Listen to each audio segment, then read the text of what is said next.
How's it going, everybody? Welcome back to the channel and to another episode of the How Good Is Your Overwatch League team series. This time around, we are going to be recapping the offseason moves made by the Vancouver Titans, as well as evaluating their roster heading into the 2021 season. The Titans received very little attention this offseason. Let's find out why as we first start off with the departures. So 4 players would leave Vancouver this offseason. They are Karkar, Suna, KSA, and Shockwave. Given how this team was assembled mid-season, there were of course going to be some guys who simply did not work out.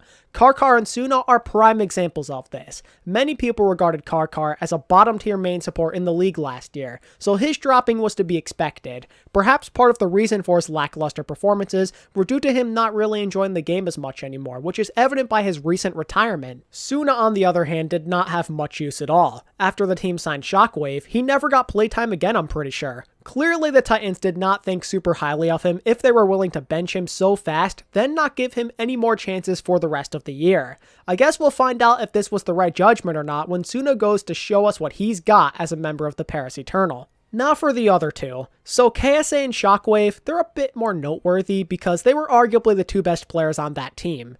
Shockwave was in a situation where the Titans were clearly at a disadvantage because they had no control over where he went. He just popped off in his rookie year and he was a free agent now, and given that he signed with the Fusion of all teams, it's clear that many teams had a strong interest in him. And if you're Shockwave, you want to take the best opportunity available. He has a serious chance to be part of a winning team now. But of course, this hurts the Titans in the long run. As their biggest carry of Season 3, they're now left with a glaring question mark at their hitscan position. Replicating that level of production is not going to be an easy task. The Titans are not in a great position to pursue superstars currently, so it becomes even more difficult to get somebody at that level again.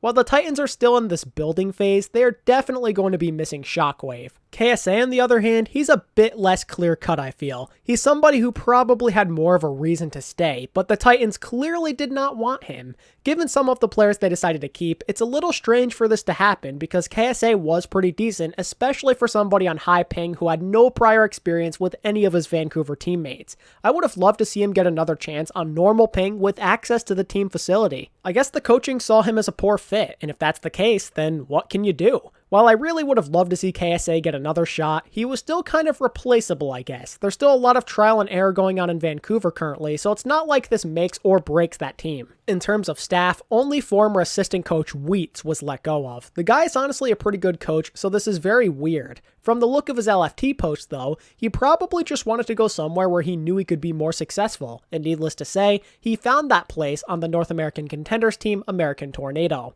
Alright, now on to the new additions. It's a pretty short list, only 4 new players to replace the 4 old players. First, the Titans started off by announcing FRD, Fire, and Lynxer all at once. As I've mentioned in a previous video, all of these guys seem to fit the mold of what Vancouver is going for. They clearly just want a lot of players who still have a lot to prove and or are veterans who can provide needed leadership.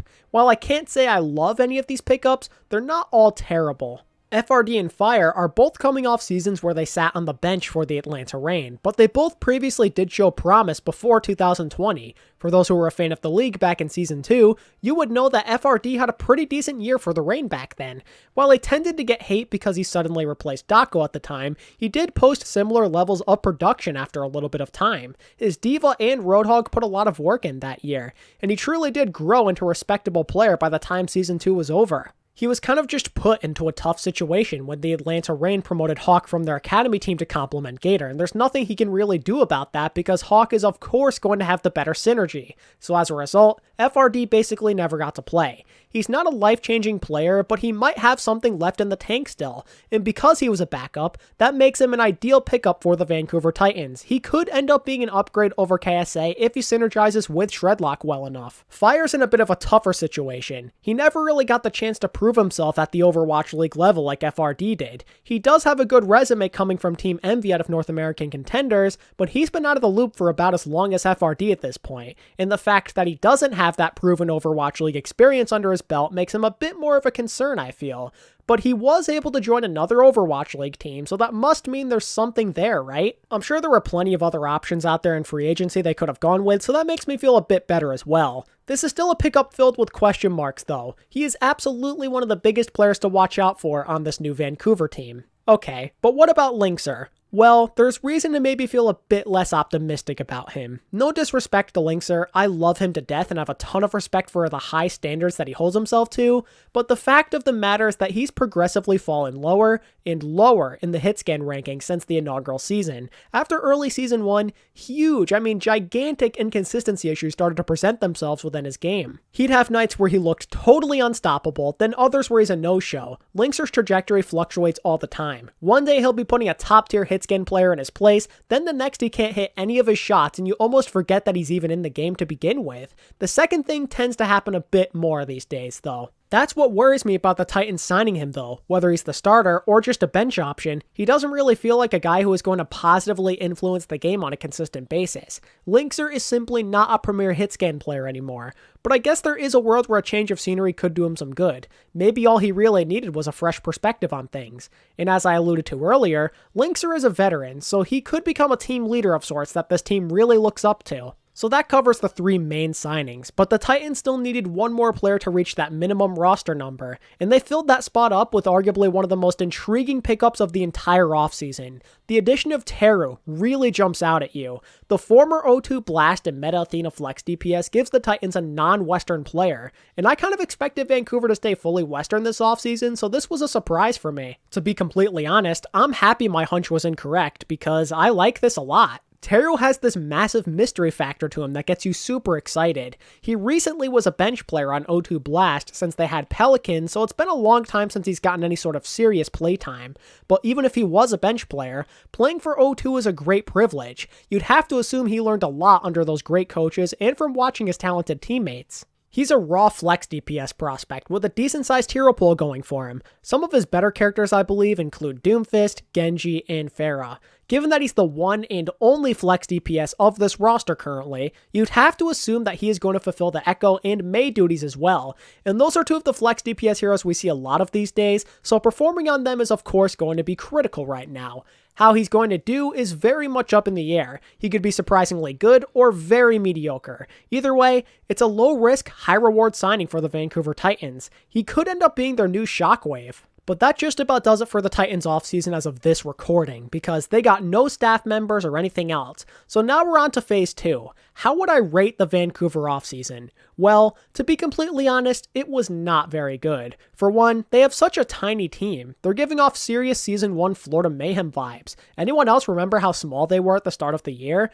Not only did they have the league minimum roster, but only 2 coaches currently. I feel like you need at least 3 coaches. That seems to be the norm in the league. You need a head coach to oversee everything, an assistant who's going to help with players individually, then at least one guy who kind of does a lot of the strategizing. Having a shortage of staff is only going to make the lives of everybody else more difficult, I feel like, so I really do hope the Titans get somebody else, because I'm not a huge fan of what they have right now. Also, a lot of their players just feel very hit or miss currently. There's not a lot of guaranteed value going on. Teru, FRD, and Fire could be alright, I guess. Linkser, well, he seems like he's hit his ceiling at this point. Not too happy about him being on the team. Dalton, he's someone I like, but he's more than likely only slightly above average at best. With Treadlock, I feel a similar way to Dalton, but I don't like him as much. Then with Rolf, he brings good leadership, but he did struggle a ton last year, showing that he's a step or 2 behind the league average, and I was hoping he'd do a little bit better. So, with all this in mind, I'm going to give the Titans a D+ as their offseason grade. They got a few pieces to maybe feel excited about, and I'm super happy they addressed the main support position, but they also did lose out on Shockwave, which really sucks. I was hoping for another flex support, or at least another younger hitscan player than Linkser as well. Even if the Titans were limited on what they could and couldn't do this offseason, some of these decisions, they're kind of just questionable. Their future's kind of scary. The 2021 Vancouver Titans are banking on a lot of these players to realize their potential. They're kind of in a situation where they have to pray at least 1 or 2 of those guys progress into legit stars. Otherwise, this season could be a massive failure in more ways than one. Here's what goes through my head when I look at this team.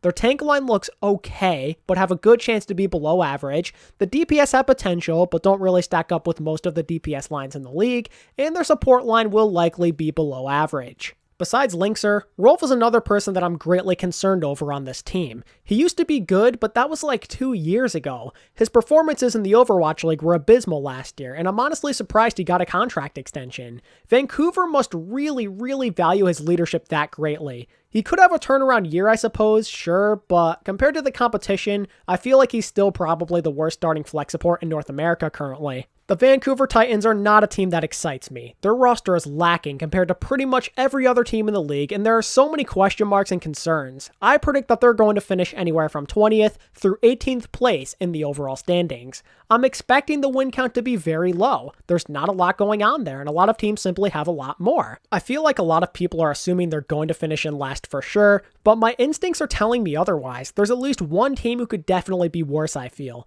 But no matter what, I'm expecting this year to be tough for the Titans, and for some reason, I seriously cannot shake off the Florida Mayhem vibes. It's crazy how similar they feel to me. They're a relatively small roster with almost all Western players plus only a few coaches. Am I the only one who feels the similarities here?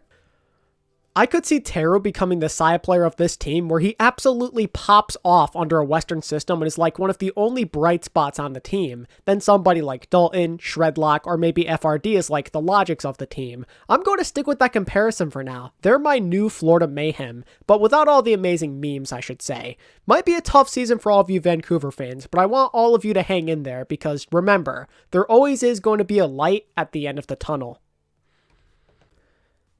And with that said, that is going to wrap up my offseason recap and team evaluation for the Vancouver Titans. What are your thoughts on how the Titans did this offseason, and what are your expectations for them in 2021? Let me know down in the comments section. If you enjoyed today's video, make sure to give it a like and be sure to subscribe and check out the playlist in the description to stay up to date with the series. And as always, thank you all so much for watching. I really appreciate it a ton, and until next time, this is ATP, signing out. Peace.